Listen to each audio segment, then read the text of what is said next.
ইসলামের নারীর তালাক দেওয়ার অধিকার নেই, কারণ তাকে নাকি মহরের মাধ্যমে কিনে নেওয়া হয়। এ সম্পর্কে আপনার মন্তব্য জানতে চাই। বোন রেজওয়ানা পারভিন, আপনি যেই বক্তব্যের কথা বলছেন সম্ভবত আমি সেই বক্তব্য শুনেছি, এবং এ বক্তব্যে তিনি যেভাবে উপস্থাপন করেছেন বিষয়টিকে, ইসলাম মোটেও সেভাবে এই বিষয়টিকে দেখে না।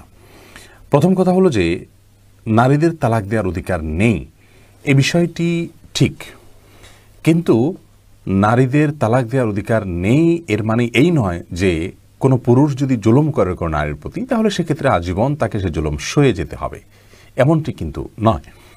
শুধুমাত্র শৃঙ্খলার স্বার্থে উভয়ের হাতে যদি একই অস্ত্র তুলে দেওয়া হয় তাহলে সেক্ষেত্রে পরিবারগুলো ভেঙে খান খান হয়ে যাবে, সেই সাথে আরও বহুবিধ সমস্যা হবে, যে সমস্যাগুলোর কথা হয়তো আমরা জানিও না। এই জন্য রাসূল করিম সাল্লাল্লাহু আলাইহি ওয়াসাল্লাম একটি হাদিস রয়েছে এ প্রসঙ্গে, যে আত-তালাকু বির-রিজালি ওয়াল ইদ্দাতু বিন-নিসা, তালাক মূলত স্বামীগণ তাদের স্ত্রীগণকে প্রদান করবেন।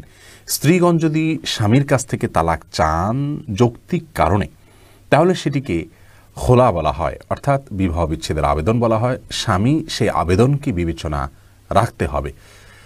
আর যদি স্বামী বিবেচনা না করেন তাহলে সেক্ষেত্রে অনেকগুলো অপশন রয়েছে।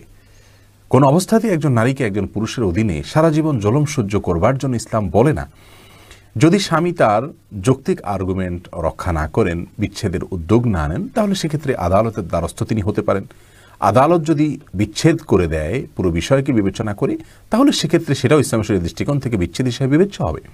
তৃতীয়ত, তালাকে তফবিজ বা অর্পিত তালাকের যে পাওয়ার, এটা একজন স্ত্রী সংরক্ষণ করতে পারেন। সেই তালাকের পাওয়ারের মাধ্যমে তিনি নিজে তালাক এর তফবিজের মাধ্যমে নিজের প্রতি নিজে তালাক গ্রহণ করতে পারেন। তাহলে এটা এক প্রকার তালাক দেয়াই হলো, এই তালাক গ্রহণটা এক প্রকার তালাক দেয়াই হলো। এই দৃষ্টিকোণ থেকে আমরা বলতে পারি নারীদেরও তালাক দেওয়ার অধিকার আছে, যদিও এটা আক্ষরিক অর্থে দেয়া না, তালাক গ্রহণ করার অধিকার বলতে হয়। যাই হোক, এটা শাব্দিক পার্থক্য, কিন্তু মূলত বিচ্ছেদের জন্য স্ত্রীও উদ্যোগ নিতে পারেন যদি অর্পিত তালাকের পাওয়ার তিনি তার স্বামীর কাছ থেকে নিয়ে নেন। আমাদের দেশের প্রচলিত মুসলিম পারিবারিক আইন এবং বিবাহের যে কাবিননামা আছে, সেখানে 18 নম্বর কলামে অর্পিত তালাকের যে বিধান রয়েছে, সাধারণত বিবাহের পর নিবন্ধনের সময় স্বামী স্ত্রী উভয় স্বাক্ষর করে থাকেন। তার মানে স্বামীর পক্ষ থেকে স্ত্রীকে পাওয়ার দেয়া হয়।